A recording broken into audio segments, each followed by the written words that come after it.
This question can also be done in round 1. In how many ways can 14 identical toys be distributed among 3 boys so that each boy get at least one toy?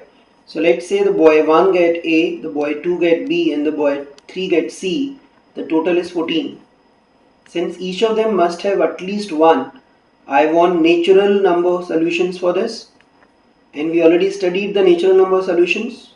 That is 14 minus 1 C, 3 minus 1, which is 14C2, which is equal to 78. Okay. Now 78 is a total solutions, right? This also include equal numbers, but it says that no two boys get the same number of toys. Okay. Is it possible that all three have equal number of toys? Right. It's no, because 14 is not a multiple of 3. So A is A, B and C all equal, not possible, right? Second case, is it possible that A is equals to B but not C? Okay, so let's verify. If I say 2A plus C is 14, can I derive solutions for this? If C is 2, it has to be even number, then A has to be 6. If it is 5, it is 4. If it is 4, 3, 2, 1, it can be 0? No. Okay. So if this is 4, this is something 6.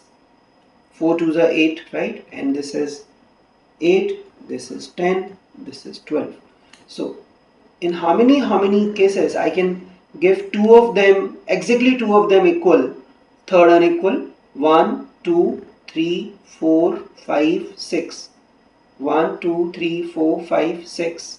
6 ways, right? Now, if there are two number A and one number is C, in how many ways this arrangement can be done? 3 factorial upon 2 factorial, which means 3 ways. So each of these 6 arrangement can be reorganized in 3 ways. You understand this 3 is because of this number. So in how many ways? 18. The 18 arrangements has exactly 2 equal, exactly 2 same, while the question is looking for no 2 same, right? So out of the 78 I subtract 18. 18 is exactly 2 same, so my answer is 60. So I take the option number B. There are 60 ways to distribute 14 identical marbles among 3 boys such that no two of them have equal